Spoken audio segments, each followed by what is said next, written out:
Padre Pio ele nasceu no sul da Itália, numa cidade chamada Pietrelcina. E é por isso que é conhecido como Padre Pio de Pietrelcina. O nome de batismo dele era Francisco, Francesco Forgione. A família dele, desde o início, era uma família muito devota de São Francisco de Assis. E então o Padre Pio, devoto de São Francisco, quis logo na tenra infância se dedicar ao sacerdócio. E então ele entrou, ainda rapaz, entrou para a ordem dos capuchinhos.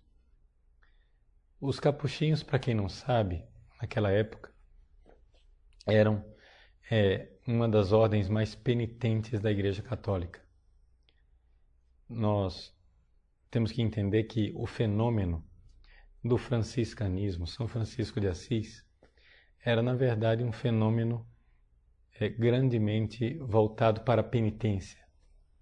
Quando São Francisco de Assis resolveu adotar o estilo de vida dele, dentro da sociedade medieval, ele tinha os monges, que ele não queria ser.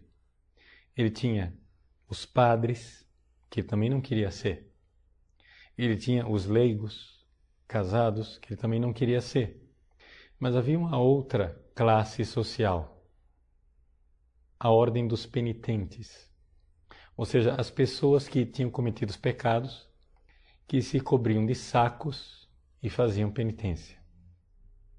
Então o franciscanismo, na sua origem, ele é sobretudo digamos assim, um movimento espiritual muito ligado à penitência.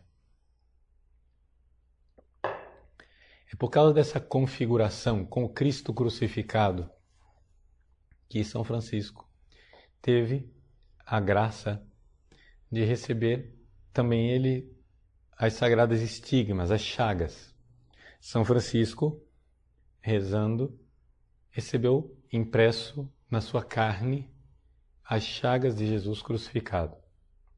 Esse é um fenômeno interessantíssimo que aconteceu na vida de alguns santos da Igreja, a estigmatização, receber as chagas de Cristo na própria carne. São Francisco recebeu. Agora, interessante que ao longo da história da Igreja, todas as pessoas que receberam os estigmas eram leigos. E o Padre Pio é o único sacerdote na história da Igreja que recebeu os estigmas, como fundador da sua ordem São Francisco. Então, o franciscanismo era e é, não é, um fenômeno espiritual muito ligado com a penitência. E os capuchinhos, eles eram muito penitentes antes do Concílio Vaticano II. Eles viviam penitências intensas, para vocês terem ideia. Alguns dias durante a semana, o Padre Pio, junto com os outros frades, tinham que aplicar a disciplina. O que é isso? Aplicar a disciplina é uma linguagem técnica para falar de se flagelar, não é? Usar um pequeno açoite e com essas pequenas cadeias, pequeno açoite, dar, não é? Aplicar a penitência, a disciplina a si mesmo. Então, era uma ordem muito penitente. Eles viviam jejuns intensos, também, por exemplo, uma disciplina com relação ao sono. No meio da noite, na parte mais restauradora do sono, eles tinham que acordar para ir rezar e depois voltavam para a cama. Viviam, por exemplo, uma intensa penitência com relação ao frio, o hábito que eles usavam tanto no inverno como no verão era o mesmo. Isso quer dizer que no inverno passavam frio, no verão passavam calor. Nos lugares mais frios, por exemplo, eles andavam com sandálias, então alguns frades chegavam a sangrar os próprios pés com o frio, o pé rachava com a neve. Então, só para a gente ter ideia, né, que era uma ordem muito penitente. Foi nessa ordem que entrou o nosso Padre Pio. E entrou nessa ideia, entrou nessa vocação, nessa sintonia de penitência. Mas ele já vivia isso desde a sua infância. Padre Pio, de uma forma extraordinária, desde a infância, ele sempre foi visitado por Jesus, por Maria, pelos anjos, por santos, por demônios. A vida espiritual para o Padre Pio não era invisível. Ele vivia essa presença de Jesus e de Maria constantemente. De tal forma que não era para ele uma coisa extraordinária ver a Virgem Maria. Ver Jesus, ver os anjos. E isso desde a infância. Ele mesmo conta isso. Nós sabemos muita coisa secreta da vida espiritual do Padre Pio, porque o Padre Pio, durante um tempo, ele teve o diretor espiritual dele que não morava com ele na mesma casa. Então o Padre Pio foi contando a sua vida espiritual para o diretor espiritual em cartas.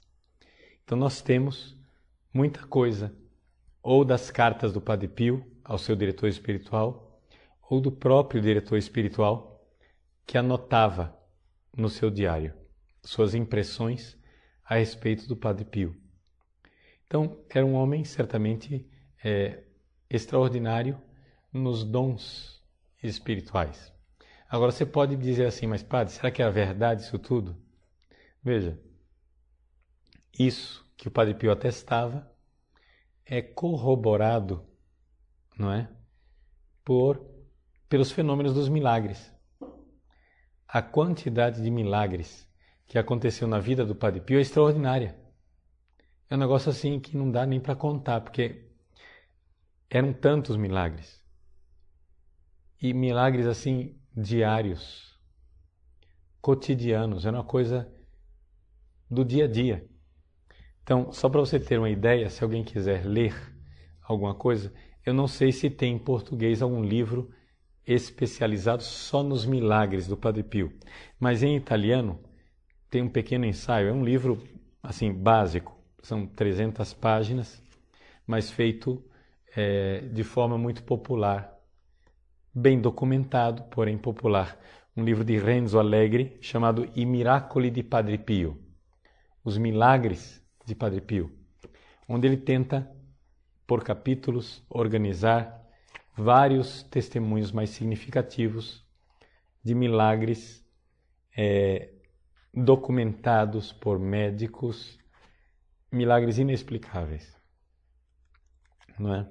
Milagres assim que cura de câncer, paralíticos que se levantavam da cadeira, cegos que enxergavam, surdos que ouviam. Padre Pio chegou até mesmo a fazer a ressurreição de uma criança, não é?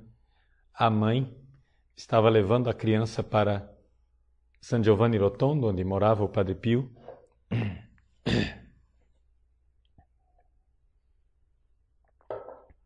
e foi levando a criança estava doente de uma forma tremenda, e no meio da viagem, no trem, a criança morreu.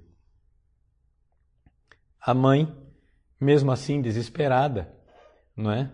Ela foi mesmo assim para San Giovanni Rotondo, isso indo contra as leis, não é? Evidente, dos homens, porque ela não podia carregar o cadáver de uma criança no trem. Então o que é que a mãe fez? A criança tinha evidentemente morrido. A mãe colocou a criança dentro de uma mala, não é? E nessa mala, ela era uma mala dessas que fecham completamente, colocou a criança dentro da mala e levou para San Giovanni Rotondo, escondendo o cadáver da criança, né, dos oficiais ali no trem, nas pessoas, etc. Quando ela chegou em San Giovanni Rotondo, havia um médico presente que estava observando tudo e viu a mulher abrir aquela mala e, quase numa crise histérica, suplicar de joelhos na frente do Padre Pio pela sua criança morta. O médico que estava lá viu que era impossível que aquela criança estivesse viva. Por quê? Porque a mala onde estava a criança teria morrido por sufocamento. Não havia ar suficiente dentro da mala para a criança fazer uma viagem e chegar ali.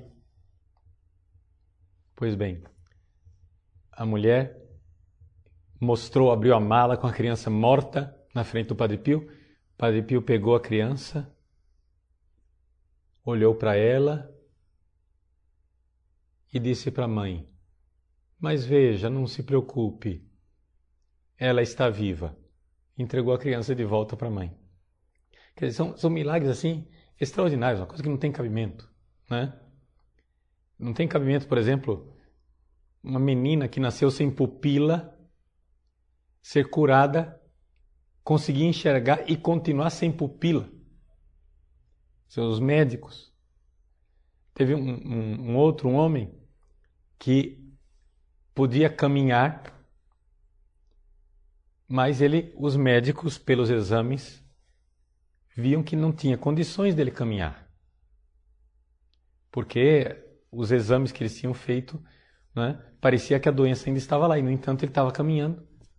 Ele continuou oficialmente inválido para o Estado italiano a vida inteira, porque os médicos não queriam reconhecer que ele era capaz de caminhar, mas ele caminhava.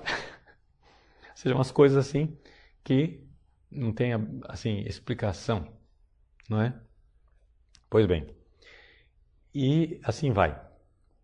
Não somente esses milagres, os dons de cognição, de saber o futuro, de saber o que as pessoas carregavam no coração, os dons de bilocação. Padre Pio foi visto, ainda vivo, foi visto nos Estados Unidos, em Roma, várias vezes, em Milão, em lugares espalhados da Europa, na França. Padre Pio, sem sair de San Giovanni Rotondo, foi visto em vários lugares e atestado por pessoas que conheciam Padre Pio. Então, assim, é um milagre. A vida desse homem é um negócio que não tem explicação humana. E Deus faz isso. Deus dá à sua igreja este santo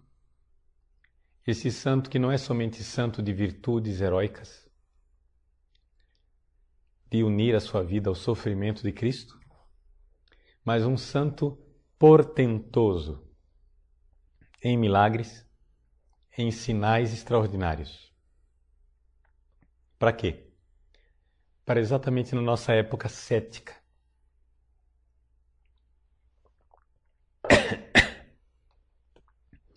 Nesse mundo em que nós não acreditamos mais em milagres, nós temos o testemunho de um sacerdote que viveu centenas de milagres iguais aos milagres que a gente ouve na narrativa dos santos do passado. Então a vida do Padre Pio nos leva, nós, homens modernos, a dizer: se aconteceu com o Padre Pio, então por que eu acho que não aconteceu com São Francisco? Por que eu acho que não aconteceu com São Domingos, com Santo Tomás de Aquino, com Santo Antônio, esses santos taumaturgos? Porque se aconteceu com o Padre Pio, como é que não aconteceu com outros? Certamente, se a história narra que aconteceu com eles, pode ter acontecido também. Porque nós sabemos que aconteceu com o Padre Pio cientificamente. Porque inúmeros médicos atestaram. Então, é claro que existe a objeção dos parapsicólogos, porque alguns fenômenos do Padre Pio seriam explicáveis pela parapsicologia. Veja, seja como for, qualquer parapsicólogo vai admitir que se alguns fenômenos são explicáveis segundo a teoria, segundo a hipótese da parapsicologia, é também verdade que milhares de outros não são explicáveis. Então, se tem alguns que são explicáveis, outros são milagres portentosos. Então, a explicação parapsicológica, ela é insuficiente, não é? E os milagres são realmente um sinal, um carimbo, um atestado, um certificado da presença de Deus e da ação de Deus na vida desse homem. Até aqui, narrei um pouco a vida do Padre Pio, sua vida de penitência, mas gostaria de continuar agora colocando duas coisas. Primeiro, as perseguições e segundo, como é que ele vivia o sofrimento.